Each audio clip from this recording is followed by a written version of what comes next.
Hello everyone, today we're going to be looking at the newest Fire TV Stick 4K. I just ended up getting this. I also do have the Fire TV Stick 4K Max, so I'm going to end up comparing it. But first thing first, let me show you the box, then I'll open it and show you what comes inside. So here is the front. Now the Wi-Fi 6, this is the newest thing for this new Fire TV Stick 4K. So all the popular apps are supported: Netflix, Prime Video, YouTube, Disney, Hulu, Apple TV, and the HBO Max. Now let's check this side, and here is the back. A little bit of info on the back. So it does support Alexa. There is a dedicated button, press and ask Alexa. 4K Ultra HD, supports HDR, it supports Dolby Vision Atmos. It does have the quad-core CPU with 2 GB of RAM. Wi-Fi 6 dual band supported. You do have to have rotor for that. Power and volume controls. And here is also what's included in the box, which of course I'll show you. Now this little Fire Stick, as I mentioned, supports Dolby Vision plus HDR, HDR10, HDR10 Plus, and HLG. Another thing that's new for this generation is 2 GB of RAM, which is pretty amazing. Even the newest Fire TV Stick 4K Max also has 2 GB of RAM, same with the Fire TV Cube. Now this one does have 80 GB of storage. When it comes to storage, you really don't need that much storage. I have all the apps like Netflix, Hulu, Disney, and all that, and I still have plenty of space left. Now let's open and see what comes inside. This is also going to be a newer design of the Fire Stick, so it will look a little bit different than the previous generations. And let's pull this out,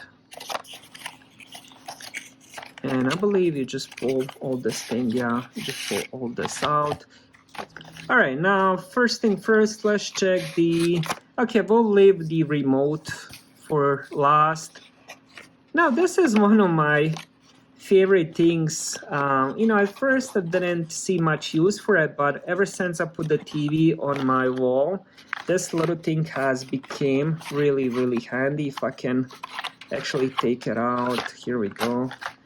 All right, so this is a HDMI extender. So if you do have TV on the wall, or for example, if the HDMI port is kind of hard to reach, right here I do have my monitor and the HDMI to plug it in. Sometimes I will switch from the PS5 and Xbox because I do have two HDMIs, one for the computer, one for the PS5 or Xbox. So sometimes I switch them a lot, and this thing has came in quite handy. So I can plug this into monitor and can kind of put it on the bottom of it, or in this case, it could be TV. And then it's so much easier just to plug in if you exchange in HDMIs, which is pretty cool.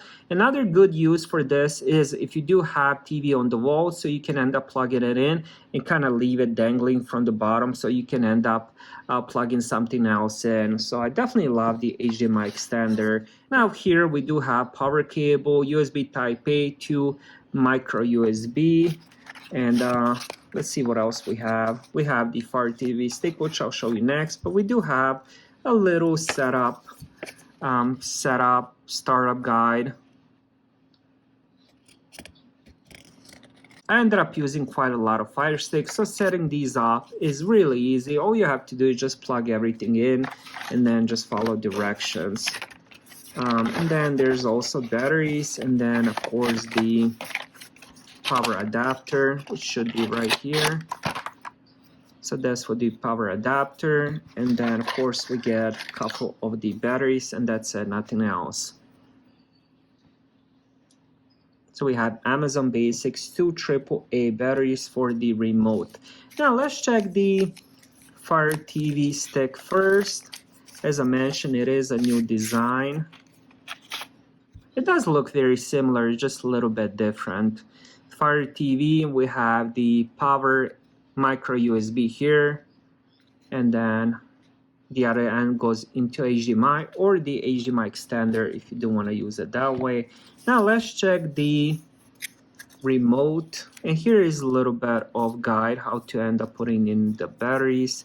Again, it should be pretty easy.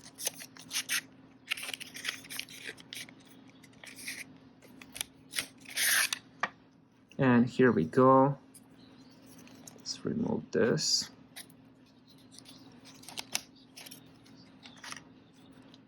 very similar remote. There's a couple different things on the bottom, but other than that, it's pretty much the same remote other than those dedicated buttons. Here we have Fire TV logo, so we do have the power. Now if you are setting it up with the TV, you can end up turning on and off the TV together with the Fire TV stick, which is pretty cool. Here we do have Alexa. Now the way Alexa works is you do have to hold it to talk to Alexa. You can't just say, hey Alexa. It doesn't work that way, so you do have to hold the button. Then here we have the directionals, up, down, left, and right, with middle for select. We do have the back button, home button, settings button, backwards, play, pause, fast forward, mute, volume rockers. This would be for the live TV. And then we have 4 dedicated buttons: Prime Video, Netflix, Peacock, and Direct TV. And here on the back is how you put in the batteries.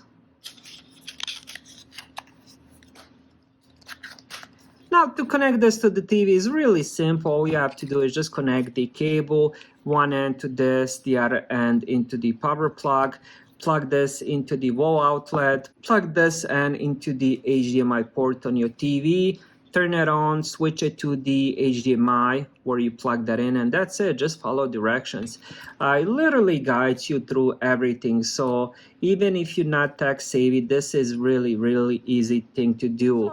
So in the past, I ended up using quite a lot of Fire Sticks. I believe I had every single generations of these. I did have the Cube, Fire TV Stick Max, even the regular bigger size Fire TV, and I just love them. They are very customizable, very fast, and very fun to use. I would definitely recommend these. Thank you guys for watching. Have a great day.